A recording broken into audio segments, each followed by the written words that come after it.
From Pacifica, this is Democracy Now! Here we are again, 100 years after the rise of Jim Crow, seeing new laws pushed through to suppress the vote.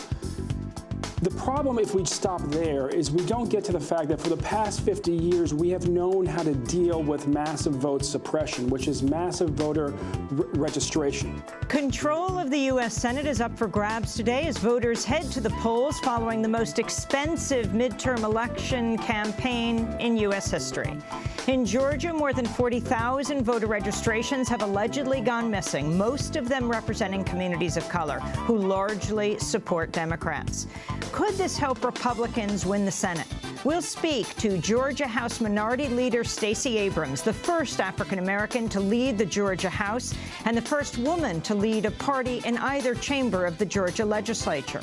Also, Benjamin Jealous, former head of the NAACP. Then the nation's John Nichols in Wisconsin and Lee Fang of the Republic Report in California will preview the races and ballot initiatives to watch today. When I look across this country, I'm seeing results that say that people are really ready to look at an alternative to austerity. They want something different than just cut, cut, cut. And there is an alternative. All that and more coming up. Welcome to Democracy Now!, democracynow.org, the War and Peace Report. I'm Amy Goodman. It's Election Day in the United States, where an estimated $4 billion has been spent on the most expensive midterms in U.S. history.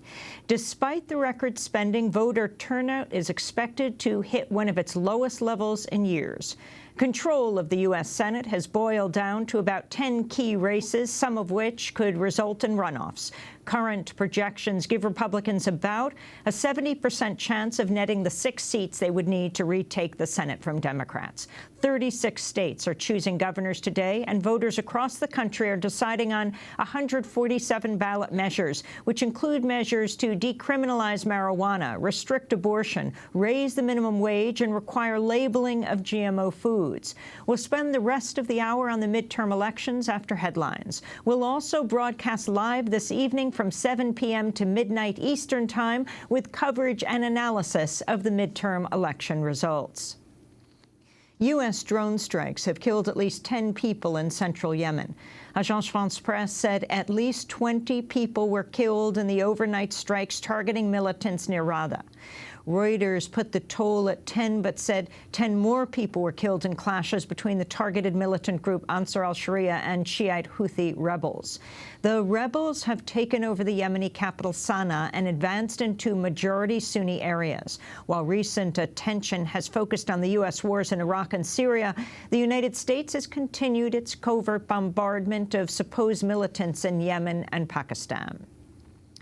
An independent human rights probe in Liberia has faulted security forces for opening fire on protesters opposing an Ebola quarantine, killing a 15-year-old boy. The report obtained by the New York Times found Liberian forces acted with, quote, complete disregard for human life. In Sierra Leone, another doctor has died of Ebola. Dr. Godfrey George is the 5th doctor to die of the virus in Sierra Leone since the outbreak began. More than 500 health workers have contracted Ebola in all the countries impacted, including the United States. Just over half of them have died. In the U.S., state officials continue to impose restrictions on health workers who've treated patients in West Africa. In Louisiana, officials told health workers who have recently been in the hardest-hit countries not to attend a tropical medicine conference this week, saying, quote, we see no utility in you traveling to New Orleans to simply be confined to your room. Researchers say the move will hinder progress at the conference on fighting Ebola. At least 24 migrants have drowned after a boat carrying them from Turkey toward Romania sank in the Black Sea. A number of people remain missing. The Obama administration's condemned regional polls in eastern Ukraine, which elected pro-Russian separatist leaders. Russia's recognized Sunday's elections, while Ukraine's president has threatened to scrap an autonomy deal for the eastern regions of Donetsk and Luhansk. U.S. State Department spokesperson Jen Psaki said European countries have joined the U.S. in rejecting the poll. The United States deplores and does not recognize yesterday's so-called separatist elections in eastern Ukraine, nor do we recognize any of the leaders chosen in this illegal vote. We also welcome statements from the European Union, United Nations, France, Germany, and others rejecting these illegal and illegitimate actions. The U.S. Air Force has fired 2 more commanders in charge of its nuclear arsenal. Colonel Carl Jones was second in command of the 90th Missile Wing at F.E. Warren Air Force Base in Wyoming, which operates a third of the force's Minuteman III intercontinental ballistic missiles. According to the Associated Press, Jones was fired for 4 separate transgressions, including one described as shocking. In the most recent case, he was accused of banging on the counter and shouting profanity at a volunteer-run thrift shop. Meanwhile, at the 91st Missile Wing at Minot Air Force Base in North Dakota, which oversees another third of the force's Minuteman missiles, Lieutenant Colonel Jimmy Keith Brown was fired for discrimination after he, quote, made statements to subordinates that created a perception within his squadron that pregnancy would negatively affect a woman's career. Another commander at Minot has been disciplined. The news follows a cheating scandal at a base in Montana earlier this year and last year's firing of the commander in charge of the entire intercontinental ballistic missile force for drunken misbehavior in Russia. The Supreme Court heard arguments on a 2002 law that would let Americans born in Jerusalem list the birthplace on their U.S. passports as Israel. The Obama administration opposes the law, saying it would threaten its decision not to take a stance on Jerusalem's status. Passports of U.S. citizens born in Jerusalem currently list only the city, not a country. But the parents of a 12-year-old boy born in Jerusalem want the Supreme Court to change that. While Israel's occupied East Jerusalem since 1967, Palestinians claim it as the capital of any future Palestinian state. The Supreme Court hearing came as Israel advanced plans to build 500 new illegal settlement homes in East Jerusalem. UN Secretary General Ban Ki-moon says he'll launch a probe into reports that Britain spied on fellow governments at global climate summits in 2009 and 2010. A document released by NSA whistleblower Edward Snowden revealed a spy from the British intelligence agency GCHQ embedded with the British climate delegation. The news comes as negotiators meet in Venezuela ahead of the upcoming climate summit in Lima, Peru next month. Last year, documents from Snowden showed the U.S. National Security Agency spied on foreign governments before and during the 2009 UN Climate Summit in Copenhagen.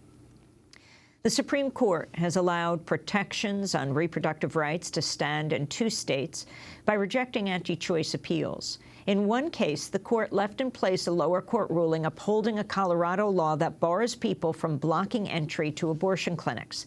In the second case, the court let stand a ruling which reinstated part of a New York City law requiring so-called crisis pregnancy centers to say whether they have a licensed medical provider on site. Crisis pregnancy centers often appear like medical facilities, but their goal is to deter people from abortion. A congressional study in 2006 found 87% provided false or misleading medical information. In Oklahoma, laws restricting abortion have gone into effect, reportedly leaving just 1 clinic providing abortions in the entire state. The laws mirror restrictions passed in Texas. One requires providers to obtain admitting privileges at a nearby hospital, which has proven impossible for some. The other restricts the pill form of abortion, imposing an outdated protocol and banning it after 49 days of pregnancy. The Center for Reproductive Rights is seeking an emergency injunction from the Supreme Court. Prosecutors in Utah have ruled 2 Saratoga Springs police officers were justified when they shot dead an African-American man carrying a sword as part of a Japanese anime costume. County Attorney Jeff Booman said 22-year-old Darian Hunt swung his sword at officers who opened fire. Hunt then ran away, and the officers chased him, ultimately shooting him 6 times. Booman said police feared for their lives and for public safety, but Hunt's family has vowed to file a civil rights lawsuit. They say the sword was a replica with a dulled edge, which was purchased at a novelty shop. 2 police officers in Austin, Texas, have been caught on their own dashboard camera joking about rape. In footage posted to YouTube last week, one of the officers says, quote, "Look at that girl over there." The second officer then blows a whistle and says, "Go ahead and call the cops. They can't unrape you." Listen carefully. You want to report a robbery. You probably deserved it. Find a rape. This is piece of work. See that girl over there.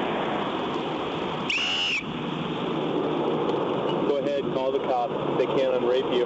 You didn't turn your camera off. They can't unrape you. The officers have been identified as Mark Little and Michael Castillo. The Austin Police Department says it's launched an internal investigation and issued a, quote, "heartfelt apology to all victims of sexual assault." New York City's agreed to pay about $2 million to the family of a homeless veteran who died after being left unattended for hours in a sweltering jail cell at Rikers Island. Jerome Murdo died in February after temperatures in his cell topped 100 degrees. He'd been arrested a week earlier for trying to sleep in a stairwell at a public housing project where he'd sought shelter from the cold. He'd been unable to pay $2,500 for bail for his release. Former CIA analyst Ray McGovern's recovering from what he described as a brutal arrest by New York City police after he tried to attend a speech by former CIA director and retired Army General David Petraeus.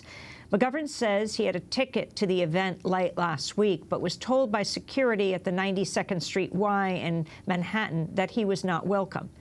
He told RT he was already suffering from an injured shoulder, and police caused him to scream in pain as they tried to force his wrists behind his back. McGovern was held overnight in a jail cell and did not get to ask Petraeus the question he'd planned.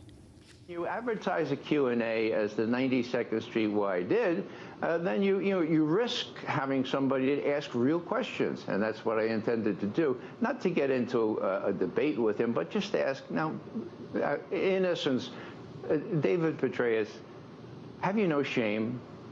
Have you no shame in advertising your successes when Iraq is a disaster area and Afghanistan is soon to be the same? Ray McGovern is a former CIA analyst who was a daily briefer for former President George H.W. Bush. In upstate New York, 15 people were arrested as they blocked the gates of a gas facility to protest plans to create a gas storage hub in Finger Lakes region. Under the banner of We Are Seneca Lake, area residents are seeking to block plans by the Texas-based company Crestwood Midstream to expand storage of natural gas in underground salt caverns. They say the plan threatens both the climate and Seneca Lake, which provides drinking water to 100,000 people. And Tom Magliazzi, co-host of the NPR show Car Talk and one of public radio's most familiar and beloved voices, has died after a battle with Alzheimer's disease. He was 77. Tom and his brother Ray were known as Click and Clack the Tappet Brothers on the weekly show they co-hosted for 35 years. They stopped making new episodes in 2012. While Car Talk was ostensibly about car advice, Tom Magliazzi was perhaps better known for his laugh. Two people who don't know what they're talking about know more or less than one person who doesn't know what he's talking about. Wow. Let me think about this for a minute. What's your opinion? Tom Magliazzi died on Monday in his home state of Massachusetts. And those are some of the headlines. This is Democracy Now!, democracynow.org, The War and Peace Report. I'm Amy Goodman. And I'm Aaron Maté. Welcome to our listeners and viewers around the country and around the world. Well, it's election day across the country, and control of the Senate is up for grabs. One of the most tightly contested Senate races is in Georgia, where a controversy about voter registration has raised the stakes. Over the past few months, more than 40,000 voter registrations have allegedly gone missing, most of them from communities of color who largely support Democrats. The New Georgia Project and the Georgia chapter of the NAACP are suing the office of Georgia's Republican Secretary of State, Brian Kemp, saying about half of the 80,000 voter registration forms they submitted do not appear on state rolls. Last week, Fulton County Court Judge Christopher Brasher sided with Kemp and dismissed the lawsuit. Brasher wrote the New Georgia Project, quote, failed to allege, much less show, the county's registrar's past or continued failure to process voter registration applications. The Senate contest between Republican David Perdue and Democrat Michelle Nunn is very close, within a couple percentage points. So these tens of thousands of voters could tip the balance, determining who ultimately controls the U.S. Senate. They're facing off to determine who will fill the seat of retiring Republican Senator Saxby Chambliss. The governor's race in Georgia between Nathan Deal and Jason Carter is just as close. Earlier this year, Georgia's Secretary of State Brian Kemp accused the New Georgia Project of voter fraud, but an investigation found just 51 potential forgeries out of the more than 80,000 applications the group submitted. In September, audio was released of Kemp warning fellow Republicans Democrats might win because they're registering minority voters. The audio was released by Better Georgia and features Kemp speaking at a July 12, 2014 event in Gwinnett County. After we get through this runoff, the Democrats are working hard. There's been all these stories about them, registering all these minority voters that are out there and others that are sitting on the sidelines, and if they can do that, they can win these elections in November. To find out more about what's happening in Georgia, we're joined by two guests. In Atlanta, Democratic State Representative Stacey Abrams. She's the House Minority Leader in Georgia, the founder of the New Georgia Project, which has been leading a voter registration drive across the state. She's the first African-American to lead a party in the Georgia House and the first woman to lead a party in either chamber. Here in New York, Ben Jealous, chair of the Southern Election Fund, which he started with Julian Bond. They're working on several reports with the New Georgia Project, former president and CEO of NAACP. We welcome you both to Democracy Now! Representative, thanks so much for joining us, Representative Stacey Abrams. Talk about what's happened. What about these, 40,000 missing registration forms? It's actually more than 40,000. We are using the most conservative estimate. The challenge is not that the counties we think did anything untoward, but that the state of Georgia, headed by the Secretary of State, requires that every form that is completed go through a series of screens, including the Social Security Administration proof of citizenship. And the problem is that, according to experts, that proof could be a false negative almost 40% of the time, which means that you could have a 20-year-old who's a college student without an ID, without a driver's license, who submits his Social Security number and is rejected falsely, but is never told that they're rejected and is never told why. And we think that a variety of these problems, clerical errors, screenings, these have all led to more than 40,000 of our applications not being properly processed. Well, can you respond to the judge? He said you failed to allege, much less show, the county's registrar's past or continued failure to process voter registration applications. What evidence did you submit? Well, the problem with our process is that we don't have information unless the Secretary of State gives it to us. The reason we went with a writ of mandamus, it is an extraordinary request. We went with that because we couldn't get the Secretary of State to meet with us and tell us what was happening.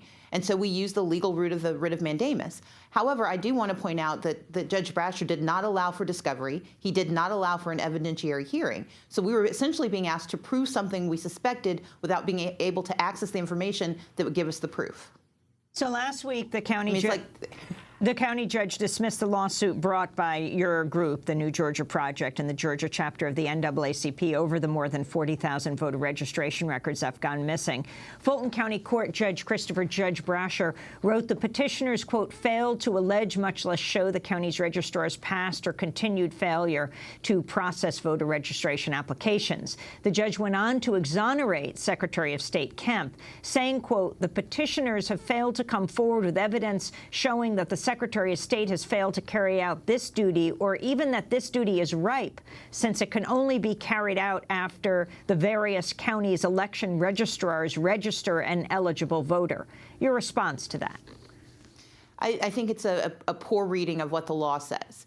The law requires, and the state has set, the Secretary of State as essentially the CEO of elections. He's the chief elections officer. That means it's his job to tell the counties what to do. When the counties do that job, he sets up the screenings, the use of the Secretary of State's website, the use of the Social Security Administration, the use of the Department of Driver Services, the use of the Department of Corrections. He batch processes all of the letters that say that there are deficiencies. He batch processes all of the precinct cards.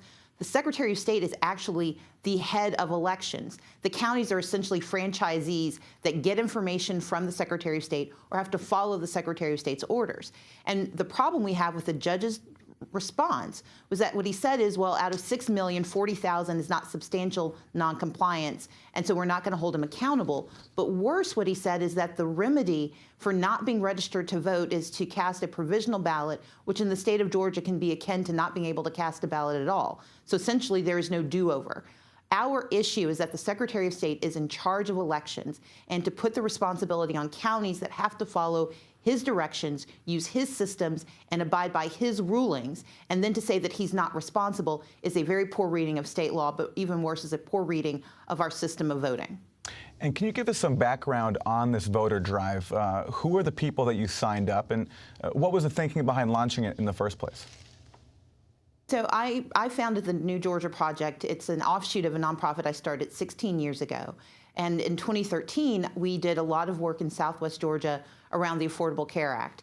And what we discovered was that a number of people who were being denied access to health care because of Medicaid expansion refusal in Georgia didn't understand why they couldn't have access to health care. They thought it was the fault of the president, and they didn't realize it was the governor and the legislature. And most of those folks weren't registered to vote. The more we looked into this issue and the larger conversation about civic engagement, I realized that we needed to register the more than 800,000 unregistered African American, Latino, and Asian voters in Georgia.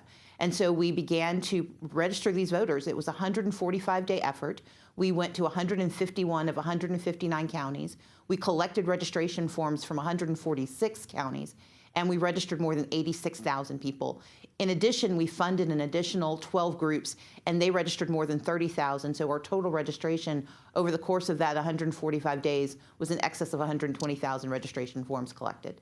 So can you respond, Representative Stacey Abrams, to the Secretary of State Kemp's allegations of voter fraud?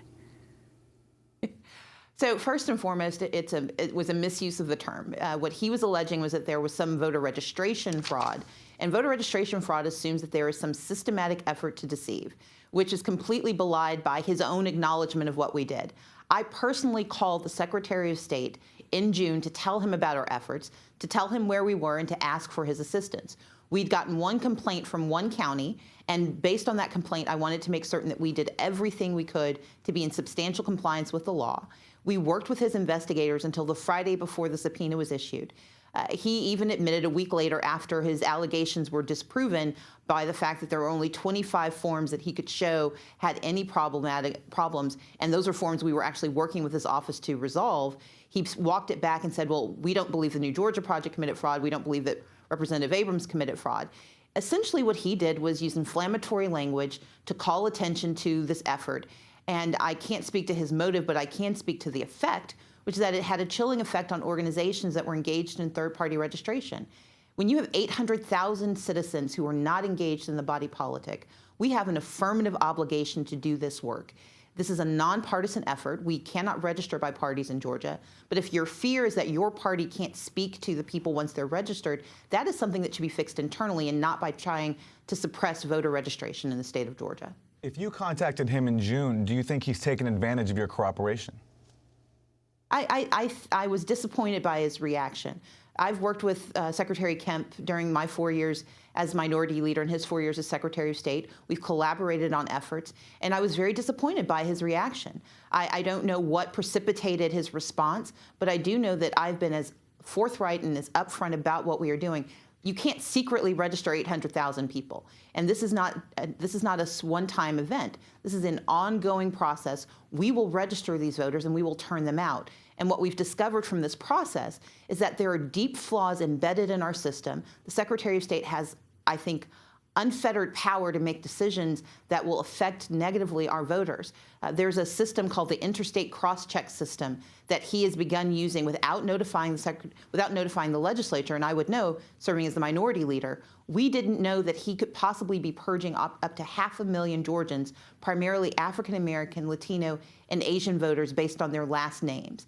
Those are decisions that he's making that I think are deeply problematic, but speak to a larger need for us to better define and control our voting system, because this is a sacred and basic right as a Democrat. as people in a democracy. Ben Jealous, you have done a lot of work in the South, and particularly you've looked at Georgia. There are interesting races here. I mean, on the one hand, you have these tens of thousands of voter registration forms. Where are they?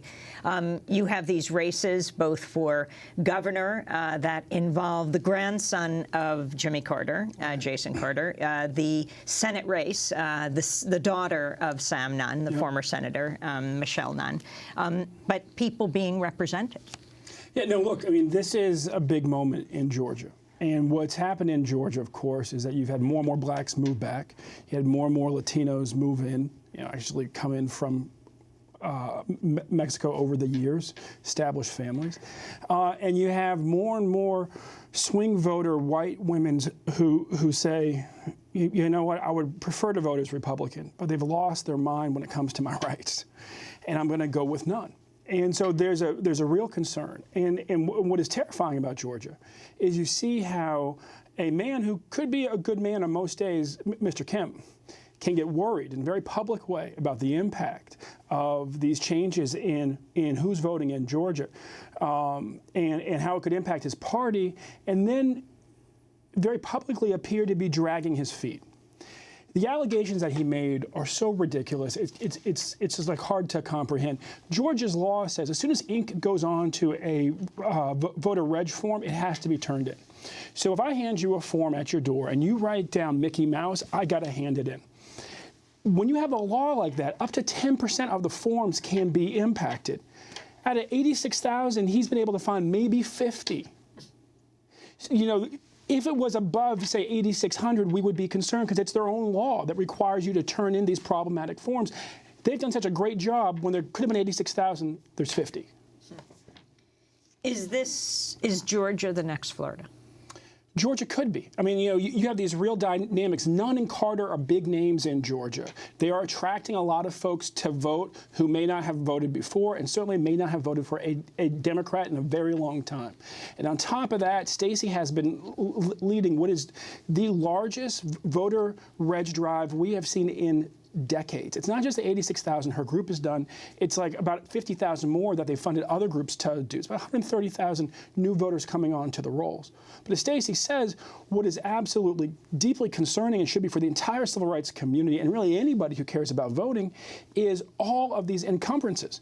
The fact that you could have a 40% error rate in this cross-match. Think about, I used to be a reporter in Jackson, Mississippi. I can't tell you how many men I met named Willie Williams or Johnny Johnson, and they're going to cross-check every Willie Williams and every Johnny Johnson in the South.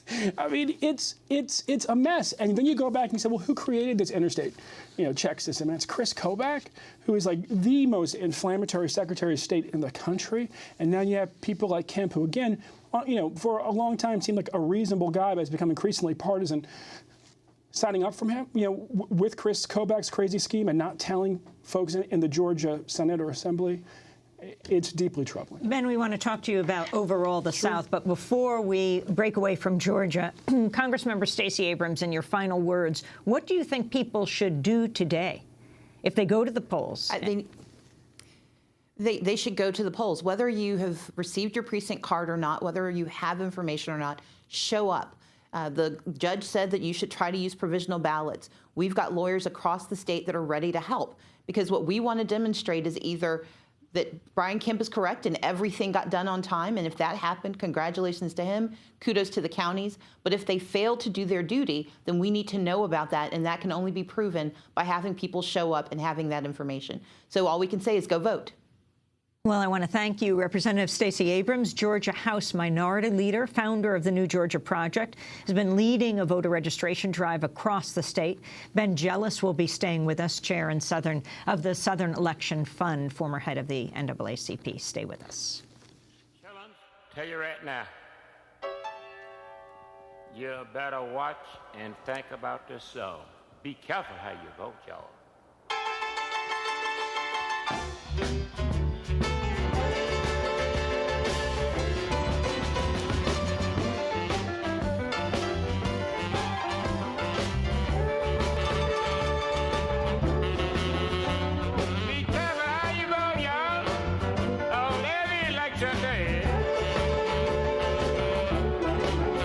Cause now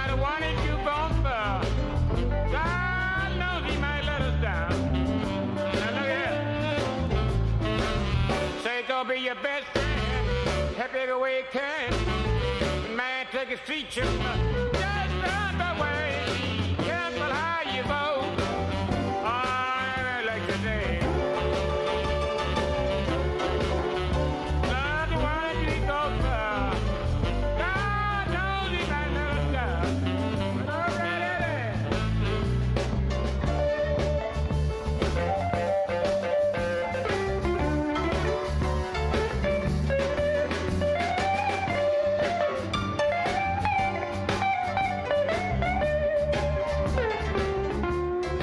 Be careful how you vote by Sunnyland Slim here on Democracy Now!, democracynow.org, The War and Peace Report. I'm Amy Goodman with Aaron Matte.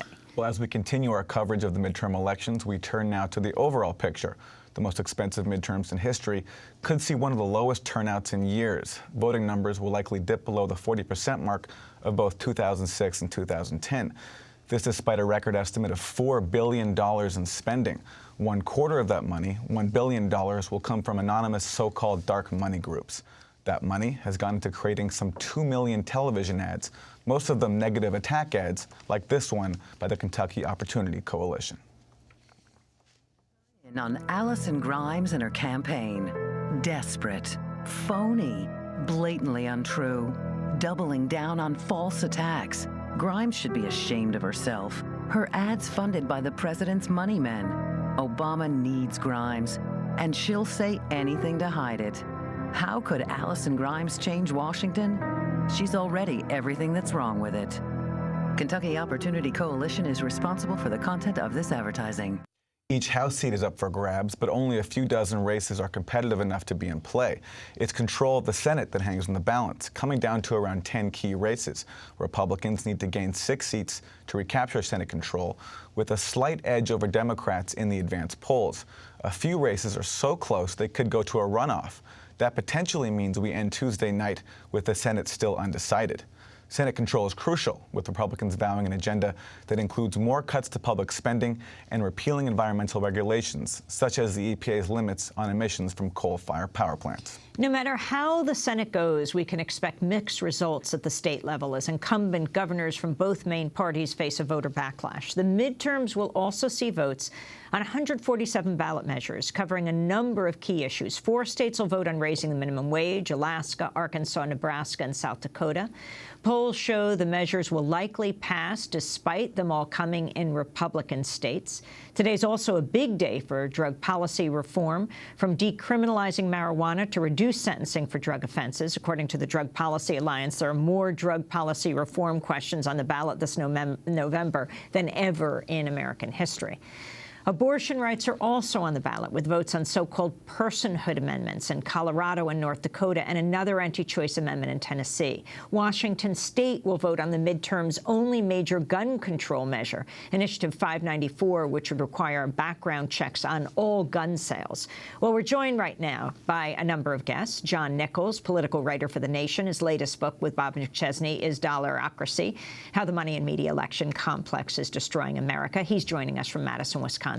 From San Francisco, we're joined by Lee Fong, who is a reporting fellow with the Investigative Fund at the Nation Institute, blogs about money and politics at the Republic Report. And still with us here in New York, Ben Jealous, chair of the Southern Election Fund, which he started with Julian Bond. He's former president and CEO of the NAACP. We welcome you all to Democracy Now! Well, let's continue in the South, as we were just talking about Georgia. Ben, give us a lay of the land. Look, right now you have 4 states in the South where there are new voter suppression laws that are going to go into effect with this race. You have Texas, Alabama, Virginia, and North Carolina. And the first 3, we're talking about new voter ID laws that will have a huge impact. Texas, the margin of victory is typically about 600,000 votes. Their law will impact about 600,000 voters. In Virginia, the margin's about 60,000 votes. Their law will impact about 200,000 voters. And what you see across these states is that the Republicans aren't doubling down on voter suppression in states they're trying to acquire. They're doubling down on voter suppression on states that they already control because they're afraid of losing control, because they've actually looked at what's happening in those states. And demographically, they're changing so rapidly that unless they engage in massive voter suppression, or, God forbid, they change their politics to actually appeal, they will lose control. And so what we're saying to people across the South and across the country is the only way that you can actually turn the tide of massive voter suppression, the only way to respond when they're trying to suppress your vote is to vote, is massive voter registration, and today of all days, massive voter turnout. So if you weren't planning on voting today, if you weren't planning on calling 10 of your friends, this is the day to do it, because if we can't turn out, if we can't begin to take back the House and the Senate in these states and take back the governor's office, which you're seeing all in play in Georgia right now, then this voter suppression will be with us for a very long time. Well, the Justice Department says it will conduct in-person monitoring today at polling places in 18 states and 28 targeted locations, including 4 counties in Florida, 2 in Georgia, 2 in Texas, and 1 in North Carolina. The plans were announced Monday in a video message by Attorney General Eric Holder. These officials will gather information on numerous aspects of local election procedures, including whether voters are treated differently depending on their race or color, whether jurisdictions are adequately serving individuals with disabilities, whether jurisdictions are complying with the provisional ballot requirements of the Help America Vote Act, and whether jurisdictions are complying with the Voting Rights Act's requirements to provide bilingual election materials and assistance in areas of need. That's Attorney General Eric Holder. Ben Jealous, I just want to read you from a report in the Huffington Post in Texas. A disabled woman in Travis County was turned away from voting because she couldn't afford to pay her parking tickets. A dishwasher from Mercedes can't afford the cost of getting a new birth certificate, which she would need to obtain the special photo ID card required for voting. Can a federal monitoring here help any of these local struggles? Look, it's important to have the federal monitors in place, but what you're actually describing in Texas, what has been put in place since the Shelby decision, is an actual poll tax. And the reality is that the only way to overcome that is to pay it, and a lot of folks can't. I mean, we've heard from people. They don't accept student IDs, but they do accept gun licenses. Well, and oftentimes what people actually need to get signed up is their birth certificate, and many times they're born in a different state, and it could cost $38, $42 for that birth certificate. And we heard from voter after voter in many of these court cases, including one coming out of Texas. Look, I had to choose between feeding my family and getting that birth certificate. And my family can't eat my birth certificate, so I couldn't afford $38. That's what we're dealing with here, and that's why it's so critical that folks decide we will take back our state. I mean, I think in the state of Texas, there's something like 3 million voters of color who are currently registered who tend not to vote. Folks just need to turn out and take back their state. I can't stress just how important it is for us to understand that it's been more than a century since we've seen states pass new laws to suppress the vote. This is a very big deal. Yes, we've dealt with voter suppression for a long time, and 50 years ago, Cheney, Goodman, and Schwerner were killed trying to fight voter suppression laws, but they were fighting laws that were put in place a half century before that. We weren't putting these laws in place in the 40s and the 50s. This is an old playbook we've dragged off the shelf. The far right wing is dragged off the shelf because they understand that this is the century when they lose control of the country demographically. And we, quite frankly, all of us really care about voting and democracy and inclusion, have to speed up that process. And the way to do that is to turn out and vote. I was just in Oslo, Norway this weekend. It's where Dr. Martin Luther King gave his Nobel address 50 years ago. Yeah. And in that Nobel address, rereading it, he is talking about people having their heads bashed in because they're simply trying to register to vote. Do you think we have made progress in this 50 years? We have made progress, certainly. But we have also seen the clocks turn back rapidly just in the past few years. When you've seen what's happened in the Supreme Court as far as Shelby and the eviscerating of the Voting Rights Act and its actual enforcement powers, when you look and you see what's now happening across these states, when you see states putting in de facto poll taxes, such as this strict voter ID law in Texas, when you look at states actually their secretaries of states becoming highly partisan, whether it's Kobach in Kansas or it's Kemp now in Georgia. This is what it looks like when the clocks are being turned back. And we have to understand that the clocks are being turned back, we aren't saying, look, these folks are racist, they don't want black folks to vote. No, these people are invested in dirty coal. These folks are invested in low-road employment, and they want to hold on to their ability to continue to destroy our environment or exploit workers. And they know that what threatens that is those very communities that they're exploiting and endangering increasingly making up the majority of the voters in their state. And so they're trying to suppress them so the Koch brothers can keep on, rolling out, and building dirty coal plants. And so people like Art Pope in North Carolina can continue to exploit workers. You're talking about now money in politics, which brings us to Li Feng, who writes for The Nation, is a reporting fellow at the Investigative Fund, blogs about money in politics at the Republic Report. Lee, can you talk about what you found when it comes to dark money, what we know about who's funding the elections all over this country? Well, Amy, we unfortunately don't know a lot about the donors in this election. A lot of analysts who have taken a look at the midterms are calling this the dark money election. We're seeing hundreds of millions of dollars being poured into campaigns through 501c4 nonprofits or 501c6 business leagues. These are groups that do not have to report their donors. And we still don't know actually the proportion of the funds that are spent through these vehicles until after Election Day, because some of this data is just coming in. A lot of these groups just went on air in the last few weeks. We took a look at this dynamic in a recent piece for The Nation. When the Citizens United decision was handed down, Justice Anthony Kennedy made a distinction. He said that these outside money groups, these independent expenditure committees, super PACs, and the dark money groups, they cannot coordinate with candidates. The reason being that if big money donors, billionaires or millionaires, can lean on candidates, that would have a corrupting influence. Unfortunately, over the last 4 years, we've seen candidates brazenly appear to break the law. Many candidates appear to be coordinating with many of these dark money organizations, including the U.S. Chamber of Commerce, Americans for Prosperity, the nonprofit affiliated with the Koch brothers. Many of these other organizations, some of them spawned just this year to influence specific races. We're seeing very little enforcement from the Federal Election Commissions. That agency, which is charged with enforcing election law, is deadlocked 3-3 with the 3 Republican commissioners voting basically in lockstep since 2010 to block any investigation of potential wrongdoing. So we're seeing this election is turning out to be kind of the Wild West. Not only are campaign entities raising and spending unlimited amounts, much of it in secret, but we have no cop on the beat. We have no enforcement of election law because of this gridlocked FEC. Well, Lee, in this Wild West, who are the main interest groups and what are their objectives in terms of all this spending that they're putting into this election? What policy goals do they have? The largest dark money group in the country is the U.S. Chamber of Commerce.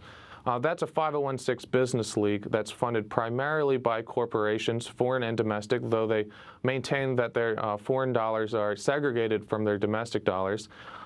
This organization is the largest lobbying group in D.C.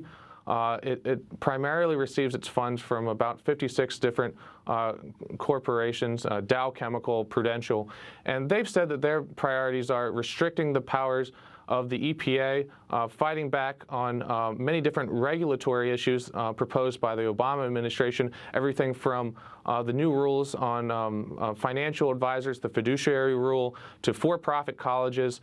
There's a range of regulatory issues that they will be leaning on Congress to block in the next 2 years should Republicans expand their majority in the House and take the Senate. In addition to them, there's Patriot Majority, which is a dark money group backed by Democrats that's affiliated with Senate Majority Leader Harry Reid. Americans for Prosperity, the Koch brother group. There's also another about a dozen different 501c4 dark money groups that are affiliated with the Koch brothers that are designed to influence specific demographic groups. So there's the Independent Women's Forum, backed by the Koch brothers, to influence the women vote. There's Generation Opportunity to influence younger folks. There's the Libre Initiative to influence Latinos, and so on and so forth. In addition, as I mentioned, many different Senate candidates are now creating their own dark money groups to influence their specific races. For example, in Kentucky, there's the Kentucky Opportunity Coalition, a dark money group affiliated with Mitch McConnell that has raised undisclosed money and is dumping money into that race. A similar dynamic is going on in North Carolina, Alaska, and other places. Is it true that the dark money will soon the amount of money that's spent will be more when it comes to dark money than the money that campaigns actually spend? And we won't even know where it's coming from? We're on that trajectory. Campaigns are still limited by contribution limits. And same with political parties. Dark money groups face no restrictions. And in the early days of Citizens United, there was a hesitancy to use dark money groups because the IRS rules are promulgated in such a way that say the primary purpose of some of these nonprofits cannot be on political activity. However, the IRS has been very slow to actually define what primary purpose means. And because of increasing congressional pressure on the IRS, we haven't seen the IRS take action to define primary purpose or to revoke the nonprofit status of groups that are clearly just created to influence elections. So as it's become more commonplace to use these types of tax entities to move hundreds of millions of dollars into elections with no fear of enforcement from the IRS, we'll see this trend continue. Very quickly, before we go to break, you mentioned Senator McConnell, his race against Alice Lundergan Grimes. Can you talk about where he's getting his money from? We recently had a story in The Nation taking the very first look at where Senator Mitch McConnell receives his own personal fortune. He's one of the wealthiest members of the Senate, worth over $22 million. Most of this money comes from his in-laws' family. He married Elaine Chao, the former Secretary of Labor in the Bush administration. Her father founded the Foremost Maritime Corporation, a large shipping company. There were many revelations in this piece, one of them being most of these ships owned by this company are registered in the Marshall Islands, largely for tax purposes, and also they use the flag of convenience from Liberia, meaning they sail their ships under Liberian maritime law, which is much more relaxed than U.S. maritime law. In addition, Mitch McConnell has made coal the top issue of his campaign, saying that environmentalists and Democrats are the reason for the decline in production for Kentucky coal. One interesting part of the story is that, in fact, the decline of coal is much more complicated. The rise of natural gas plays a big part. But the other big part is that America is relying more and more on cheap imported coal. Well, the Foremost Maritime Corporation, Mitch McConnell's in-laws family, exports cheap Colombian coal, potentially undercutting Kentucky coal. And in a recent inspection by Colombian officials, they found as much as 90 pounds of cocaine on one of these coal shipments. We're going to break and then come back to this discussion. Lee Fang will stay with us. We'll be joined by John Nichols, and I want to thank Ben Jealous for being with us. Ben Jealous, who has been doing a lot on the elections, particularly in the South. He's the former head of the NAACP, and he's the chair of the Southern Election Fund, which he started with Julian Bond. They're working on several reports with the New Georgia Project. Ben Jealous is also a partner at Kapor Capital, senior fellow at Center for American Progress.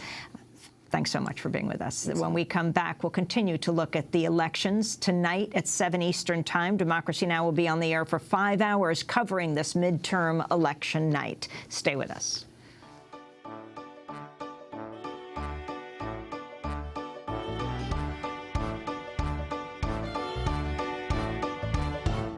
Vote for me, I'm the one you can trust, you'll see. Play your part in democracy. It's election time again. It's written in the manifesto that we'll do more than them. And we'll keep our word at least until we get to number 10. It'll cost you less in taxes if you mark your cross for us. And we'll deal with unemployment with a minimum of fuss. Vote for me, I'm the one trust, you'll see. Play your part in democracy. It's election time again. We'll do the best on health for you. We'll cut out all the fat. We'll give you better teachers and simple things like that. And we'll get tough on scroungers. Vote for Me by Mark Lone here on Democracy Now!, democracynow.org, The War and Peace Report. I'm Amy Goodman with Aaron Mate, and our guests are Lee Fang of The Nation and Republic Report, and John Nichols, whose latest book is Dollarocracy, How the Money and Media Election Complex is Destroying America. Why don't you weigh in from Madison, Wisconsin, John? Talk about the significance of the race there, which is very tight, the gubernatorial race, which has great significance, not only talking about these midterm elections, but what is going to happen in 2016 as well with the presidential elections. Without a doubt. The important thing to remember about the 2010 elections 4 years ago is that they swept in a wave of Republican governors who were very different than previous Republican governors. These governors were committed to an austerity agenda as regards public education and public services. They were also committed to a very aggressive anti-labor agenda, and Wisconsin highlighted that. Governor Scott Walker, just weeks after becoming the governor of Wisconsin, implemented a series of assaults on labor unions that led to one of the largest mobilizations of workers and their supporters that we've seen in modern American history back in 2011. There was an attempt to recall Walker. It did not succeed. Now he's on the ballot again, and it's an intense race. He's being challenged by a woman named Mary Burke. And what you're seeing in Wisconsin is very similar to what you're seeing in Michigan, where Governor Schneider came in and over time implemented a right-to-work law. It's similar to what you're seeing in Pennsylvania, where Tom Corbett came in and implemented a number of assaults on public education and teachers, very, very visceral in his attacks on teacher unions. And so across the country, we have these tests of whether this new Republican approach, very anti-union, very rough on public schools, very rough on public services, can survive politically. The polls show that it's actually quite unpopular, and Walker's re-election race is really one of the key tests, because if he wins, there is simply no question that he will not stop and just say, hey, thanks for re-electing me. His victory tonight will be a transition into a 2016 presidential race. And everybody in Wisconsin is very conscious of that. So this has been an incredibly intense race. But I do want to step back his opponent, from it for John, 1 second. For a minute, if you could talk about Mary Burke, his opponent. Absolutely. Mary Burke is an interesting figure. She's a Madison school board member, a wealthy woman. She is a member of the family that started the Trek Bicycle Company. She has not actually been closely identified with a lot of politics in the past, a philanthropist more, but she got into this race, and she has run a very fascinating campaign against Walker. She's essentially argued he's just no good at economics. His austerity agenda has stalled out the economy in Wisconsin. Wisconsin trails neighboring states, and she's made a very practical argument for getting rid of him. But underpinning her run is all of the passion that has existed in this state in the past. And so it's been in a very intense, actually quite ugly race. At the close of it, there was a pretty brutal attempt to smear Mary Burke, suggesting that she had troubles in her business past. It was so ham-handed and so over the top that the largest newspaper in the state, the Milwaukee Journal-Sentinel, said it said more about the people trying to smear Burke than it did about her. And yet it gives you a sense of how this race has played out. Scott Walker is absolutely desperate to get reelected. He wants to hold on to this office, not to govern Wisconsin, but to launch a presidential campaign. Mary Burke, in contrast, has said she really wants to be the governor of Wisconsin. She's made a very plain-spoken, very straightforward argument. And polling has suggested that really since the summer, this has been a close race. Right now, the Real Clear Politics poll of polls, where they analyze them all, suggests that it's a toss-up, one of 14 toss-up races for governor this year. And that's an important thing to remember, because we're focused so much on the Senate races, we sometimes lose sight of the fact that the biggest signal that comes out of tonight's voting may well be the results of these governor races, especially in the states where Republican governors who have implemented forms of austerity are being challenged by folks who say this just doesn't work. Well, John, talk about the Senate. The Republicans need just 6 seats to take control. What are the key races that you're watching? I'm watching a lot of races. There are 8 races that are generally rated as toss-ups, and that means they're all very, very close. I think we have to keep an eye on the Kentucky race that you've talked about. Certainly the Georgia race that's been discussed, that may well go to a runoff. It's also possible the Louisiana race will go to a runoff. That could keep all of this competition in play into December, perhaps even into January. But there are a bunch of other races that are very, very important. And what is notable is that 2 states, I think, should be watched especially closely. That's Iowa, where Bruce Braley is running against Joni Ernst. Braley's a Democrat, relatively populist guy. Joni Ernst, very, very right-wing candidate. And Colorado, where Mark Udall is seeking re-election against Cory Gardner. Both of these are close, intense races. If the Democrats lose these seats, which the party currently holds, it's hard to imagine how they maintain their control of the Senate. But there's more than just the partisan balances there. I think people should be very conscious. Mark Udall in Colorado has been among the 1 or 2, maybe 3 senators who has really stood up to the NSA. He is one of the boldest senators as regards privacy rights and a host of concerns that cross party boundaries. And so in these Senate elections, while we talk a lot about the fight for control of the Senate, we should also be conscious that some of these senators are unique figures. And if Udall gets beat in Colorado, you will lose one of your loudest voices on NSA issues. And what about the significance of the surge of Cory Gardner? How is that happening, John? I am not connected. John, we hear you. John, can you hear us? John, if you could talk about the surge of Cory Gardner in Colorado. Let me ask that question to Lee Fang. Well, Colorado, Amy, has been a swing state for many years. In fact, President Obama and National Democrats can trace their current fortunes back to 2006, when, in the wake of the 2004 presidential election, a group of Democratic donors poured resources into Colorado to flip that state to the Democratic column. And since then, we've seen that state trending blue for the last 8 years. Now, Republicans have become obsessed with reversing that trend, and they have, in turn, poured their own resources not only into grooming candidates, but into think tanks, into local media outlets, and into data survey efforts to increase Republican turnout. And in this political arms race, you see candidates like Cory Gardner, who are very close to the Republican donor network that created this Republican resurgence, where Republicans might not only take the Colorado Senate seat, they could also take the governor's office as well.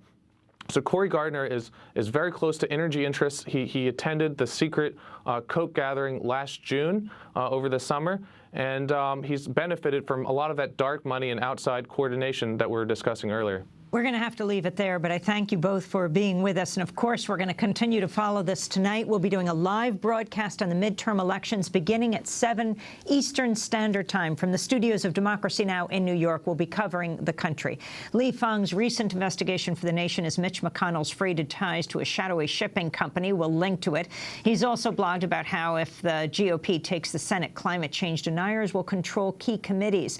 Reporting fellow at the Investigative Fund blogs about money and politics at the Republic Report. And thanks so much to John Nichols, political writer for The Nation. Latest book, Dollarocracy. That does it for our show. I'll be speaking in Washington, D.C. on Thursday. Check our website. I'm Amy Goodman with Aaron Maté. Thanks so much for joining us.